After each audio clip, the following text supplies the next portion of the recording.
السلام عليكم ورحمة الله تعالى وبركاته، إن شاء الله تكونوا بألف خير متابعيني الكرام. صلوا على رسول الله عليه أفضل الصلاة وأزكى السلام. الوصفة هذه خاصة بمرضى السكري صابري. راح نبداو الوصفة على بركة الله. هنايا عندي الفرينة، ولا تقدروا الفرينة تعوضوها بالدقيق الشوفان أو الحمص، يعني حمص مرحي. راح نشرح لكم الكيفية في الفيديو. زوج بيض حرارة الغرفة، عندي 4 من الجبن كما شفتوا معايا، أي نوع من الجبن عندكم ماشي شرط حديروا هذه النوعية. عندي أيضا مارغرين، ولا تقدروا ديروا زبدة طبيعية. عندي هنايا كاوكاو مقلي ومرحي، يعني تحمصيه وترحيه. أيضا عندي ملعقة كبيرة من الكاكاو البني، وخميرة كيميائية حوالي 10 غرام. نروحوا لكيفية التحضير. هنايا اول شيء عندي 250 غرام مارغرين حرارة الغرفة، راح تخرجيها من قبل، يعني حتى وين تشوفيها ذابت تقدري تخدمي بها. من الاحسن انها تكون زبدة طبيعية خاصة لمرضى السكري. هنا راح نحطها كامل، واللي حاب دير نفس الكمية راح تقسم كيما هكا، يعني تقسمها نص عادي بلا ما توزنها. انا هنا راح نحط هذه. اللي حابة تضيف زيت الزيتون راح تضيف حوالي نصف كاس من زيت الزيتون. ديرها تضيف نفس المقادير، فقط تزيد نصف كاس من زيت الزيتون. هنا راح نضيف الكاوكاو، يعني بيضتين أول شي يكونوا حرارة الغرفة، تكوني مخرجتيهم أيضا حوالي 6 ساعات أو ليلة، تخرجيهم باش تخدمي بيهم. أيضا بيضة ثانية كما شفتوا معايا، يعني أنا هكا ندير كل وحدة وحدها أون كاجات فيها حاجة، ولا تقدري تنحيها بلا ما يفسد كامل البيض. راح ندير الكاوكاو هنايا بعد ما حمصته ورحيته. تقدري تعوضي ايضا بالجلجلان محمص، يعني السمسم، بذور السمسم او المكسرات الاخرى ترحيهم ايضا وتحطيهم عادي. انا هنايا راح ندير من الاحسن بالايد تاعي بهذه الطريقه باش ندخل كامل المكونات باش يدخلوا مليح. راح نضيف الجبن، 4 حبات من الجبن. اللي حابه تضيف انواع اخرى ما عندهاش، يعني دير اي نوع من الجبن.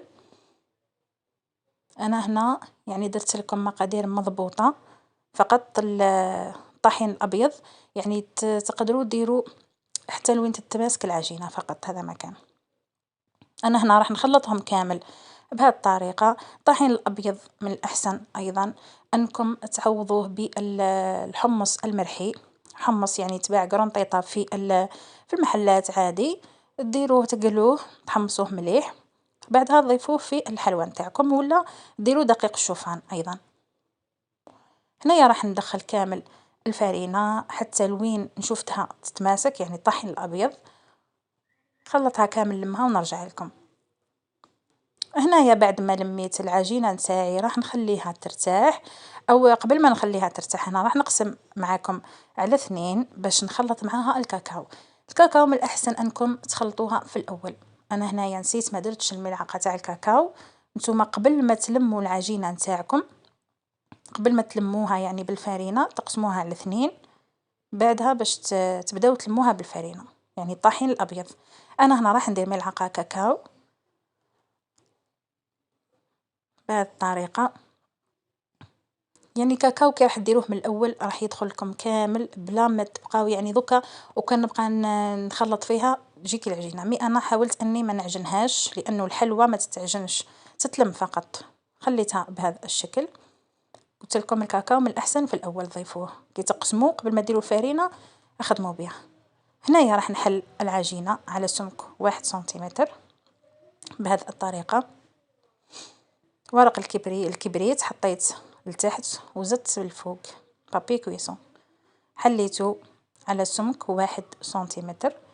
الشكل يعني يرجع لكم نتوما كل وحده وكيف حبت الشكل. انا هنا جبت لكم عده اشكال. هنا راح ندير هذا تاع القلب. هاد الحلوى يعني جات ما شاء الله. الجبن فيها الملح، يعني تعوض لكم هذاك الحلاوه. الحلوى هذه يعني ان شاء الله تجربوها وتنال اعجابكم وتفكروني بالدعاء. عندي ابني ايضا انايا مريض السكري، وايضا الزوج نتاعي، ان شاء الله ربي يشافيهم ويشافي جميع المرضى المسلمين ان شاء الله. انا حطيت الفرن تاعي يسخن على درجة حرارة متوسطة، يعني انا شاعل من التحت طيب لي من الفوق. كي يعود الفرن تاعك يعني يسخن مليح بلا ما تشعلي الفوق راح طيبلك. هنايا هذو حبيبات تاع الشوكولا اللي حبت، هذو يعني اختياري، اللي حابة تضيفهم تضيفهم، اللي حابة تستغني عليهم يعني إليكم الاختيار. هنا راح ندير لكم نخلط كما راكم تشوفوا النوعين من، بلا ما تنسوا تضيفوا أيضا الكاكاو في العجينة، الفاني مش كاكاو، العجينة ذوق الفانيلا وعجينة ذوق الكاكاو، خلطتها مع بعض. راح نديرهم بالطابع هذا، طابع تلقاوه في محلات لوازم الحلويات. ها شوفوا الشكل نتاعو جا ما شاء الله. تقدروا في الوسط ديروا زبدة الفول السوداني أيضا مليح. تقدروا في العجينات تخدموا بالفول السوداني أيضا، ترحوه مليح حتى يولي لكم كريمة وديروه في الكاطو تاعكم هكذا. راح يجيكم خفيف هشيش وإن شاء الله يعجبكم. نتمنى أنكم تجربوه حتى أصحاب الرجيم، يعني مش اللي أصحاب السكري فقط. هنايا راح نكمل كامل العجينة، درتها بنفس الطريقة هذو المستطيلات فقط، يعني درتها كشغل طوليا، قطعتها بالموس عادي. العجينة هذه كورتها وجبت هذا الطابع تاع الوردة أيضا، حطيته وطبعت عليه من الفوق كما شفتوا معايا، يعني باش يعطيه منظر جميل. راح نكملهم كامل بنفس الطريقة ونزينهم بحبيبات الشوكولا. هنايا حبيبات شوكولا عادية. نروح أيضا هذو تاع القلب درت لهم صفار البيض من الفوق وراح نرش عليهم الكاوكاو. قلنا تقدروا ديروا لهم أي نوع من المكسرات. تزيين والشكل اختياري يرجع لكم نتوما. هنايا أنا نروح نطيبهم في الفرن بعد ما خليته يسخن مليح. راح نشعل عليهم فقط من التحت وراح يطيبوا حتى من الفوق ونرجع لكم إن شاء الله.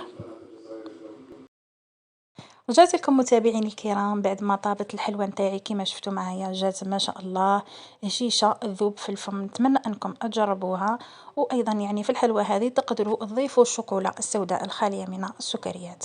كانت هذه وصفه نهار اليوم، ان شاء الله تنال اعجابكم.